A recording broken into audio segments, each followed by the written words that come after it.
สบายดีเด้อสบายดีกันตอนเช้าพ่อแม่พี่น้องมื้อนี้บรรยากาศก็ค่อนข้างจะดีเนาะเสียงค่อยก็ยังอู้อี้คือเก่าเด้อเนื่องจากว่าก็ยังไข้อยู่อาการก็เริ่มดีแล้วแต่ว่ามันก็รู้สึกว่ายังมีการเจ็บคอน้ำมูกก็บ่ค่อยมีแล้วพี่น้องมื้อนี้ตื่นเช้ามาก็บรรยากาศก็ค่อนข้างจะดีท้องฟ้าก็รู้สึกว่าแจ่มใสมื้อนี้ก็ได้เนาะมีแดดแต่เช้าถ้าหากว่าช่วงหน้าหนาวนี้มื้อใดมีแดดออกมานี่ก็รู้สึกว่ากระปรี้กระเปร่า รู้สึกว่าบ้านนั้นมันสดชื่นพ่อแม่พี่น้องเพราะว่าหยังแต่ละมื้อเนาะในช่วงหน้าหนาวหั้นน่ะมื้อใดที่แบบว่าบ่มีฝนตกแต่ว่ามันก็บ่มีแดดแล้วมันก็แบบว่าท้องฟ้าก็ค่อนข้างจะเป็นสีแหล่ๆประมาณว่าใกล้คือว่าประมาณฝนสิตกหั้นแหละแต่ว่าก็บ่ตกจักสิตกแหล่บ่ตกแหล่แต่ถามว่ามันตกบ่มันก็บ่ตกเนาะแต่ว่ามันก็เป็นครึ้มฟ้าครึ้มฝนประมาณนั้นว่าซั่นซะในช่วงหน้าหนาวนี้ถ้าหากว่ามื้อใดมีแดดออกมาหรือว่าท้องฟ้าแจ่มใสนี่ คนนี่ก็คนในหมู่บ้านนั่นน่ะก็รู้สึกว่าค่อนข้างจะแบบพากันออกนอกบ้านไปสร้างสรรค์ไปดื่ม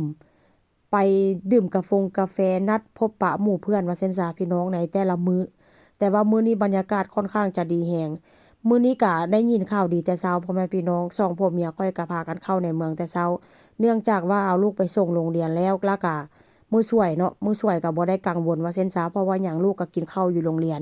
แล้วก็จ่าย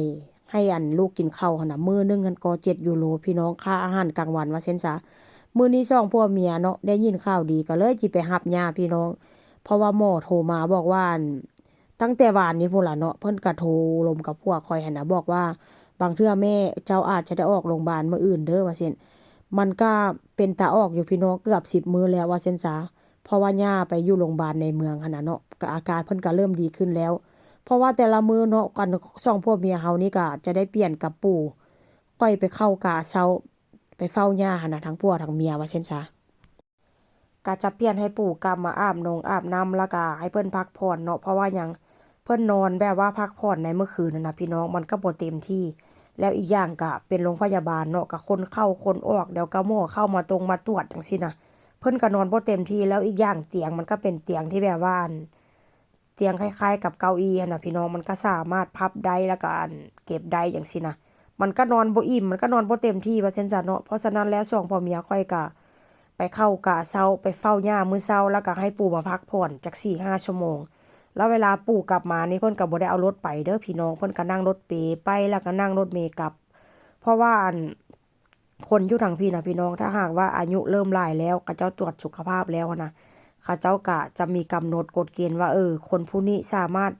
ขับขี่ได้อีกจากปีคือปู่นี่นะเขาเจ้าให้อันออกใบขับขี่ให้ปู่นี่ก็แค่อีก2 ปีได้นอกจากนั้นก็บ่สามารถขับรถได้แล้วเพราะว่าอายุมันแบบว่าเข้าเกณฑ์แล้วหั้นน่ะที่แบบว่าบ่สามารถขับขี่ได้ผู้เดียวบางเทื่อเนาะอายุหลายหั้นน่ะเวลาขับรถไปบางเทื่อก็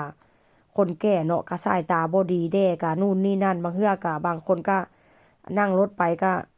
ดับวูบในรถว่าซั่นซะเพราะฉะนั้นแล้วก็รัฐบาลเขาเจ้าก็จะบ่ออกให้หลายว่าซั่นซะ